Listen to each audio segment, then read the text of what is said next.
আসসালামু আলাইকুম dear viewers.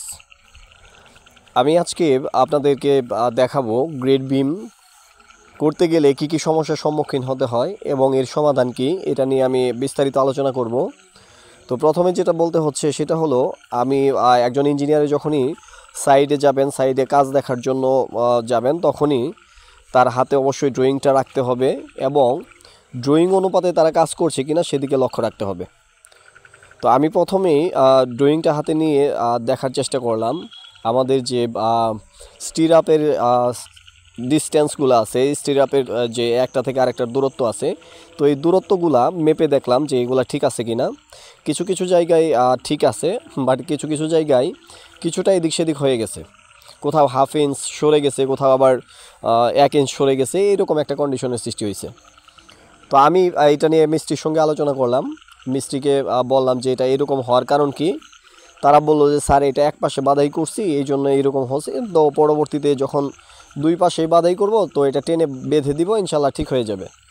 আমি তাদের কথা ঠিক আছে মেনে নিলাম। পরবর্তীতে তারা ঠিক করে দিবে বলল। এরপরেই দেখার চেষ্টা করলাম যে আমার বিম পজিশনটা ঠিক আছে কি না। আমি তাদেরকে অবশ্যই বলেছিলাম যে আমার বিমের যে মেইন বারগুলা সবগুলাই যেন কলামের ভিতর দিয়ে যায়। তারা অবশ্য ঠিক সেভাবেই কাজ করছে, কিন্তু এখানে একটু সমস্যা হয়েছে। সেটা হলো সবগুলা বিমের যে মেইন বার, এগুলা সবগুলা কলামের ভিতর দিয়ে দিতে গিয়ে বিমটা কিছুটা আমার কাছে বাঁকা মনে হলো, তার মানে একটু বেঁকে গেছে। বেঁকে যাওয়ার কারণে আমি তাকে জিজ্ঞেস করলাম যে এটা আসলে এরকম হওয়ার কারণটা কি। তিনি আমাকে বললেন যে স্যার, এটা যখন আমরা বেস করছি, বেস করার সময় কলাম কলাম একটু সাইডে সরে গেছে। যখন আমরা ভাইব্রেটর মেশিন দিয়ে করছি, তখন একটু হয়তো সরে গেছে 2-1 সুতা। স্যার, এটা কোনো সমস্যা হবে না। আসলে তিনার যুক্তিটা এরকমই, কিন্তু আসলে যখন আমরা এটা বেসিক্যালি করতে যাব, তখন ক্লিয়ার কাভারে কিছুটা সৃষ্টি হবে, কোথাও কম পাবে, কোথাও বেশি পাবে, এইরকম একটা ঝামেলার সৃষ্টি হবে। তো আমি তিনাকে বললাম যে এরকম ভুল যেন আর কখনো না হয়। তিনি বলেন যে স্যার ঠিক আছে, এরপরে অবশ্যই আমরা যে কোনো জায়গায় করি না কেন এটার উপর মানে লক্ষ্য রাখবো আর কি। তারপর আমি আরও বেশ কিছু জিনিসের দিকে খেয়াল করলাম। সেটা হলো বিমের মাটামগুলা ঠিকভাবে দিছে কিনা, যেটাকে আমরা মাটাম বলি, যেটাকে আসলে ইঞ্জিনিয়ারিং ভাষায় ডেভেলপমেন্ট লেন্থ বলা হয়। তো এগুলো আসলে তারা ঠিকভাবে দিছে কিনা সেটার দিকে একটু লক্ষ্য রাখলাম। তারা ডেভেলপমেন্ট লেন্থ অথবা যেটা বলি মাটামটা তারা ঠিকভাবেই দিছে। যতটুকু আসার কথা ছিল, যতটুকু দেওয়ার কথা ছিল, ততটুকুই দিছে। কিন্তু সমস্যা হলো তারা যে মাটাম করছে, এটা যেখানে হওয়ার কথা একেবারে আমার কলামের শেষ প্রান্তের কাছাকাছি হওয়ার কথা, তারা এটা কিছুটা শর্ট করে ফেলছে। তো এটা নিয়েও কিছু আলোচনা করলাম। তিনারা বললে যে স্যার, এটা হয়ে আছে, তো এটা যখন সোজা করব তখন ঠিক হয়ে যাবে। আমি বললাম ঠিক আছে, এটা আপনারা করে নিন। তারপর আরেকটা জিনিস দেখলাম, সেটা হলো তারা বিমের মাঝখানে কলামের যে আপনার টাই দিতে হয়, এই টাইটা বেশ 2-3টা কলামে দিছে, কিন্তু কিছু কিছু কলামে দেয় নাই। এটা নিয়ে তাদের সঙ্গে আমার মোটামুটি একটু ভালো তর্ক বিতর্ক হলো। এরপরে আমি খেয়াল করতে বললাম যে আমার যখন এটা শাটারিং করা হবে, তখন যেন প্রত্যেক দিকেই চারপাশেই যেন এটা আমার আপনার ক্লিয়ার কাভার দেওয়া আছে 2.5 ইঞ্চ। তো যেন 2.5 ইঞ্চি দেওয়া থাকে, এটাই আমি তাদেরকে বোঝানোর চেষ্টা করলাম। তারা বলল ঠিক আছে স্যার। তো তখন আমি রিংগুলা দেখলাম যে আসলে তারা প্রপারলি এটাকে বানাইছে কিনা।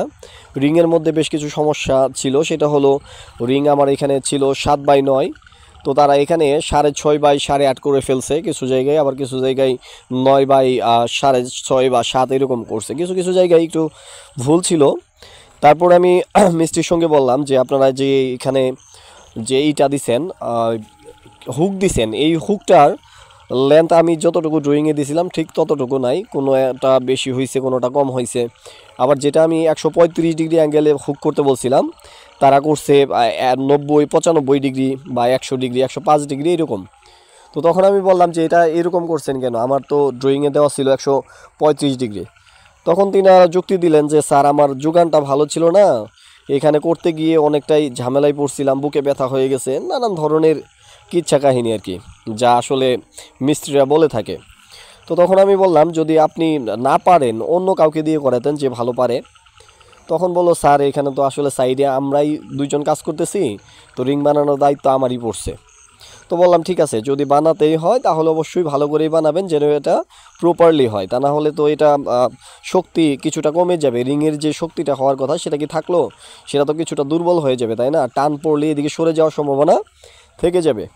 তখন তিনি বললেন যে জি স্যার, এর পরবর্তীতে হয়তো বা আর এরকম ভুল হবে না বা কোনো হবে না, এরপর রিংগুলো ঠিকভাবেই টেনে দিব। তো পরবর্তীতে আমিও ভাবলাম যে আসলে এগুলা যদি আবার নতুন করে টানতে যায় তাহলে একটু সমস্যার সৃষ্টি হবে, তিনার কাজ বেড়ে যাবে, সেজন্য আর কিছু না বলে আপাতত ওইভাবেই রেখে দিলাম, যদিও এটা আসলে আমার ভুল হয়েছে। আচ্ছা, তারপরে যেটা বলতেছিলাম, এই জন্য প্রত্যেকটা কাজের মধ্যে ইঞ্জিনিয়ারের তদারকি দরকার, যেন ইঞ্জিনিয়ার সবসময় কাজের সঙ্গে লেগে থাকে, কাজে দেখতে চায় সবসময়।